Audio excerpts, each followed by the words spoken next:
We felt like, go big or go home. Now at 11, the woman who scored big and made history at the Emmys. A landmark night for women on TV's biggest night. And the stars get political behind the scenes. CBS 2's Suzanne Marquez is live in downtown LA with more on the 70th Emmy Awards. Looking gorgeous, Suzanne. Thank you, Pat and Jeff. Right back at you. Now, not just a big night for women, a history-making night at that. Now, let me take you over here. Oh, the music just went off. I guess that means the party's starting to wrap up. Oh, no, they're starting a new song. I hear the beat.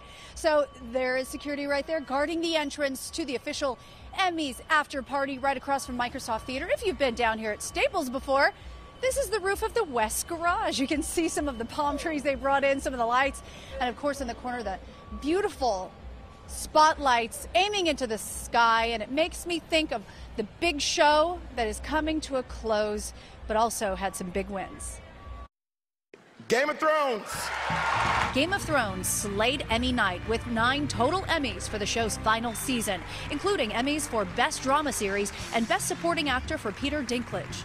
This is not only a great TV show to be a part of, but it was an enormous family to be a part of. The marvelous Mrs. Maisel won 6 Emmys, including Rachel Brosnahan for lead actress. It's about a woman who's finding her voice anew, and it's something that's happening all over the country right now. One of the most important ways that we can find and use our voices is to vote. The show's Amy Sherman Palladino won 4 Emmys herself, including comedy writing and directing, the first woman to achieve this feat in Emmys history. Henry Winkler.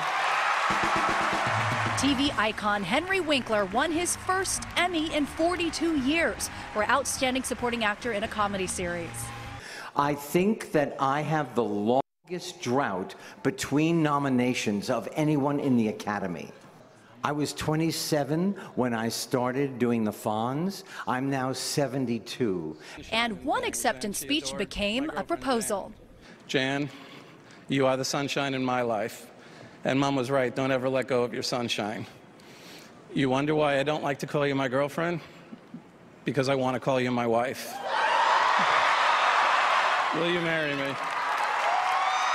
I had no suspicions whatsoever. I had no idea, and he usually is so eloquent in his thank you speeches. Stars made political statements on the gold carpet. Jennifer Lewis wore head-to-toe Nike as a sign of solidarity with Colin Kaepernick. And Women's March national organizer Sarah Flicker wore Stop Kavanaugh on her arm. Henry Winkler wore an I am a voter pin, a statement made by quite a few stars. He says he doesn't care how you vote. Henry just wants you to vote. Reporting live in downtown LA at LA Live, I'm Suzanne Marquez. Pat and Jeff, back to you. All right, thanks so much, Suzanne. Now, actor Tom Arnold claims he was attacked by famed TV producer Mark Burnett during a pre-Emmy party. Tonight, we talked to Arnold's ex-wife, Roseanne Barr, who was in Beverly Hills for an event. And CBS 2's Greg Mills is live with more information on the police report that was filed today. Greg. Well, Pat, this is the talk of the town. This even made the Emmys tonight. Check it out.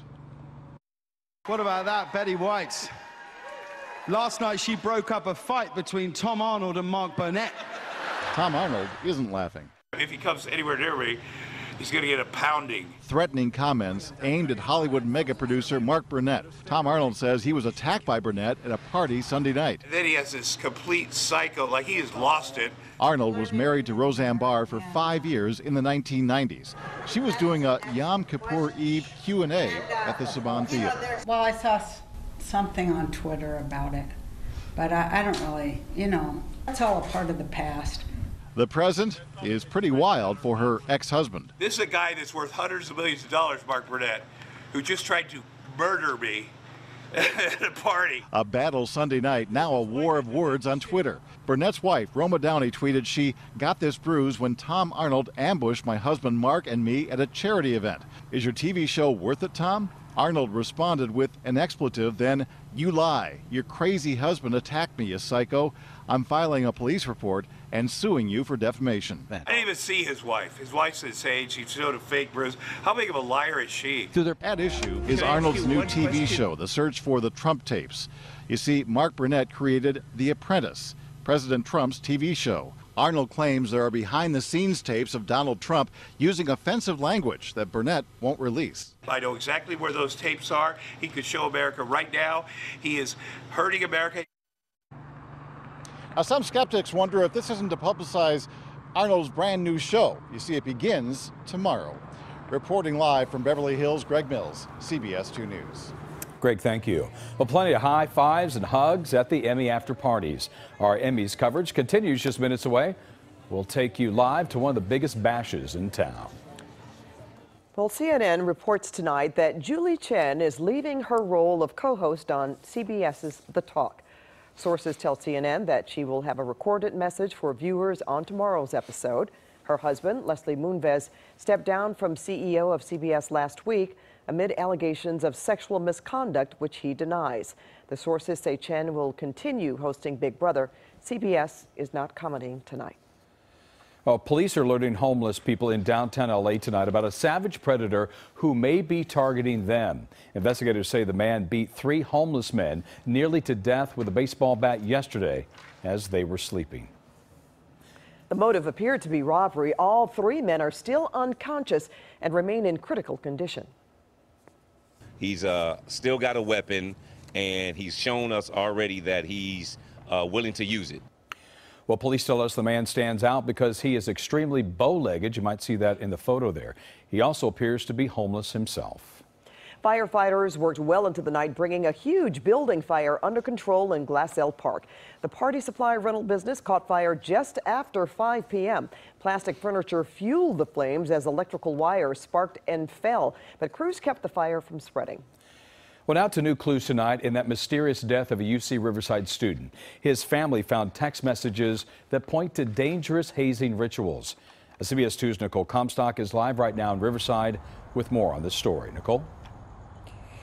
That's right, Jeff. His mother says he loved being a UC Riverside student and genuinely wanted to be a part of this fraternity. And all she wants now is for the young men who were with him last to be honest about what happened. They were instructed to meet at Mount Rubidoux at 9 o'clock. 9 o'clock at night, an unusual time for a group of guys to go hiking. But Maisha Campbell says her son was trying hard to get into the local chapter of the Alpha Phi Alpha fraternity. And Tyler had complained of difficulty breathing. Shortly after his complaints, he collapsed. She says one of her son's friends told her that from the hospital on Saturday. Shortly later, 20-year-old UC Riverside student Tyler Hilliard mysteriously died. So it's very clear that they were being hazed. Tyler's aunt says in recent weeks there were disturbing text messages on Tyler's phone from senior members of the fraternity. Directing them to make a paddle so we can beat you guys with it when you get here. She says other messages indicated the pledges had also been beaten with cactuses. So there were pictures of cactus needles in their limbs and head. Now both women are fighting for answers about whether or not Tyler's death was the result of a hazing ritual. The fraternity's executive director says working with the university, the fraternity has launched an investigation into the situation and has placed the chapter on an immediate cease and desist status, suspending all activities. Some students say they've heard about hazing getting out of hand. There's all types of stuff people talk about. You just don't know who's joking. But say it's never a joke to risk someone's life. Knowing that I could never talk or hold my son is heartbreaking. And the university tells us it's working with the police department to determine what happened to Tyler.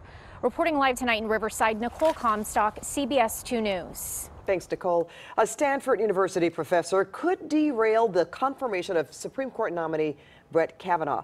Christine Blasey Ford said Kavanaugh attempted to sexually assault her when both were teenagers.